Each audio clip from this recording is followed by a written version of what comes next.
तो मैं इंतज़ामिया से यही गुजारिश करूँगा कि सबसे बड़ा बच्चा उसका जो कमाने लायक था वो ये है आपके सामने, अगर ये कमा सकता तो इंशाल्लाह हम ये गुहार एडमिनिस्ट्रेशन के सामने नहीं लगाते। ये है मोहम्मद अशरफ का घर जो कल दुनिया फ़ानी से कूच कर गए। एक हादसाई मौत उनकी हो गई और पीछे रह गए ये फैमिली के मेंबर्स, जिसमें 10 बच्चे हैं इनके छोटे छोटे। इनकी बेटी भी है जो 20 साल की है तकरीबन, और उसकी शादी की डेट तकरीबन तय होने वाली थी। उससे पहले ही वो इस दुनिया फ़ानी से चल बसे। 10 बच्चे और एक बेवा उनको पालने का यही एक जरिया था जो कल इनके हाथ से चला गया है। वालेकुम नाजरीन, आप देख रहे हैं कश्मीर और मैं हूं आपका मेज़बान मुख्तार हुसैन। इस वक्त हम मौजूद हैं ज़ंबूर पट्टन इलाका, जो कि उड़ी का एक पसमानदा इलाका है। यहाँ पर कल रात के एक हादसा पेश आया जिसमें एक मौत वाक़या हुई, जो जंगल में लकड़ियाँ काटने की गरज से गए थे, जो अपने बच्चों के लिए जंगल से कुछ लकड़ियाँ लाने गए थे जिससे वो अंगीठी जला सका। वहाँ पर एक हादसा पेश आया और रात के कई अखबारात ने ये सुर्खियाँ बटोरी।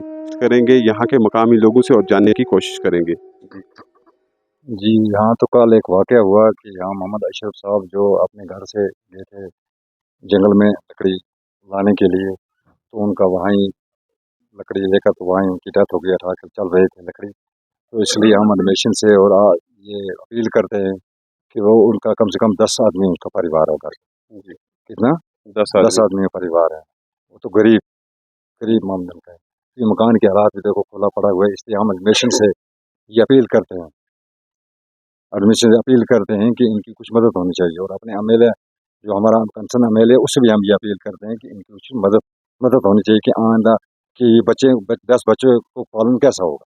जी सर, जैसा कि आपने बताया कि यहाँ 10 फैमिली मेंबर्स हैं, तो इनका कमाने वाला अब कौन है? वही इनका वो अब मतलब इनके घर में कोई भी कमाने वाला नहीं है? कोई नहीं।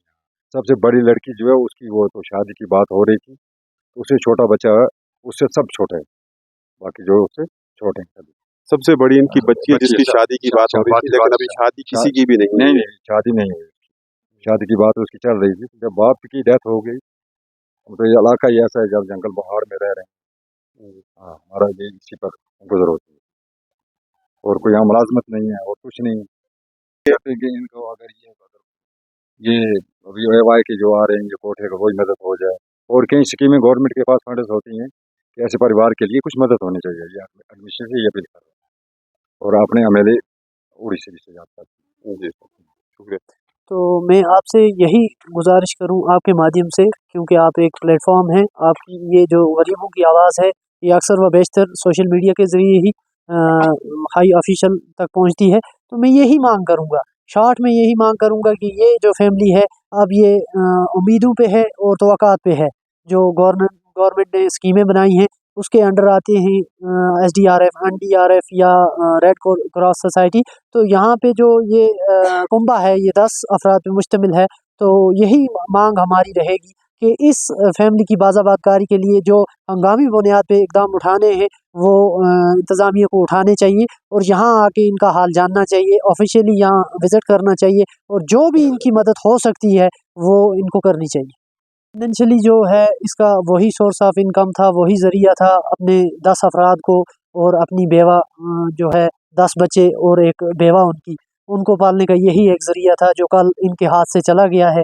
तो मैं इंतज़ामिया से यही गुजारिश करूँगा कि सबसे बड़ा बच्चा उसका जो कमाने लायक था वो ये है आपके सामने, अगर ये कमा सकता तो इंशाल्लाह हम ये गुहार एडमिनिस्ट्रेशन के सामने नहीं लगाते। तो ऐसा नहीं है, क्योंकि सबसे बड़ा बच्चा ये है, तो आप ये अंदाज़ा लगा सकते हैं सभी कि इससे छोटे कितने होंगे। 10 अफराद का ये कुंबा जो है अब इस बच्चे पे निर्भर है। अगर हम कहें तो इनके घर में सबसे बड़ा बच्चा ये है। तो मैं यही कहूँगा कि इसकी पर वक्त जो मुश्किलात हैं उनका इजाला किया जाए।